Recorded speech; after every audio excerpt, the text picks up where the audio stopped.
నమస్తే, welcome to mega nine TV. నేను సిరాజ్. మొత్తం మీద భారత రాజకీయాలు ఎటువైపు వెళ్తున్నాయి? భారత రాజకీయాల్లో ఇలాంటి పరిస్థితులు రావడానికి కారణం ఏంటి? ఇంట్లో ఉన్నటువంటి కుటుంబ సభ్యులని, రాజకీయ ప్రమేయం లేనటువంటి ఆడవారిని, మరీ ముఖ్యంగా మాతృమూర్తులను రాజకీయాలు లాగితే విలువలు ఎక్కడుంటాయి?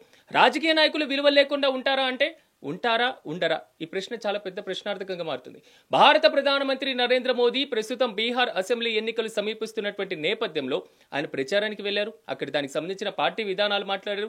దానికి సంబంధించిన కొంతవరకు క్లిష్టమైనటువంటి అక్కడున్న ప్రతిఘటన పరిస్థితులు కూడా ప్రస్తావించారు.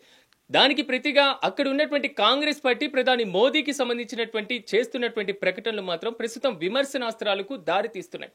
ప్రధాని మోదీ తల్లిని కూడా టార్గెట్ చేస్తూ కాంగ్రెస్ పార్టీ ఇటీవలే జరిగినటువంటి ఒక సభలో కాంగ్రెస్ ఆర్జేడీ చేసినటువంటి కామెంట్స్ దేశవ్యాప్తంగా ఎంతవరకు చర్చనీయాంశంగా మారినాయో మీకు తెలీదా?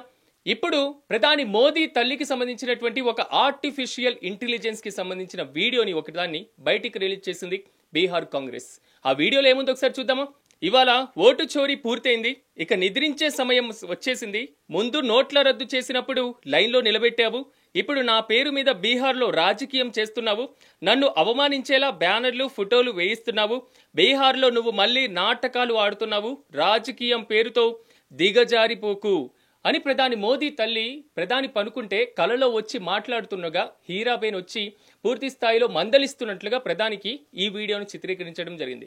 శాస్త్ర సాంకేతిక రంగాల్లో భారతదేశం ఎంత ముందడుగు వేసినా, సైన్స్ అండ్ టెక్నాలజీ పరంగా ఎంతవరకు ముందుకు వెళ్ళినా, ఇలాంటి వీడియోల్లో ఒక మహిళలను, ఒక ప్రధాని తల్లిని, దేశంలో అత్యున్నతమైనటువంటి వ్యక్తి యొక్క తల్లిని బయటకు తీసుకువచ్చి ఎలాగ మీరు నిందిస్తారు?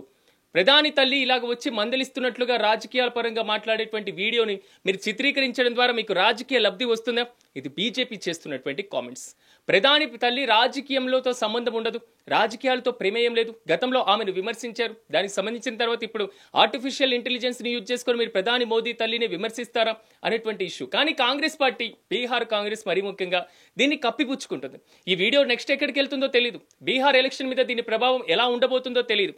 కానీ వీడియోలో చూస్తున్నటువంటి విజువల్స్ చూస్తుంటే రాజకీయ నాయకుల మధ్య మాట ప్రతివాదాలు, విమర్శ ప్రతి విమర్శలు వస్తున్నటువంటి సందర్భంలో వారికి సంబంధించినటువంటి వీడియోలు, ఒకరినొకరు కొట్టుకుంటున్నటువంటి ఏఐ వీడియోలను రిలీజ్ చేస్తూ ఉంటే అందరూ సంతోషపడుతూ ఉంటారు. ఓకే, రాజకీయ పరంగా కొంతవరకు ఉన్నటువంటి పరిస్థితి కనబడుతుంది. కానీ చనిపోయినటువంటి దివంగత హీరాబేన్ కి సంబంధించినటువంటి వీడియో మాత్రం ప్రస్తుతం బీహార్ లో వైరల్ గా మారుతుంది. అసలు మొత్తం మీద బీహార్ లో రాజకీయం ఎటుపోతుంది? ఈ వీడియో ద్వారా లబ్ధి పొందేదెవరు, నష్టపోయేదెవరు?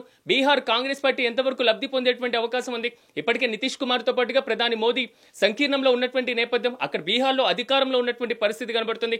ప్రధానిని టార్గెట్ చేయాలి, విధానాలను టార్గెట్ చేయాలి, ప్రధాని కార్యకలాపాలను, ప్రధాని చూస్తున్నటువంటి అన్ని పథకాలను టార్గెట్ చేయండి, వాటి మీద విమర్శ చేయండి. కానీ ప్రధాని తల్లి, ఇటీవలే చనిపోయినటువంటి హీరాబేన్, రాజకీయాలకు సంబంధం లేనటువంటి ఒక వ్యక్తిని, మహిళను రాజకీయాలకు తీసుకురావడం ఏంటని బీజేపీ ఇప్పటికీ విమర్శలు గుప్పిస్తుంది. కేంద్ర మంత్రులు కూడా దీని మీద స్పందిస్తున్నారు. గతంలో చేసినటువంటి వివాదాస్పదమైనటువంటి కామెంట్సే ఇప్పటికీ కూడా చల్లారైనటువంటి పరిస్థితి కనబడుతుంది. మొత్తం మీద బీహార్ అసెంబ్లీ ఎన్నికలు ఎలా వెళ్లబోతున్నాయో తెలియదు, కానీ ఈ వీడియో మాత్రం బీహార్ అసెంబ్లీ ఎన్నికల మీద ఖచ్చితంగా ప్రభావం పడబోతుంది అనేది మాత్రం చాలా స్పష్టంగా అర్థమవుతుంది.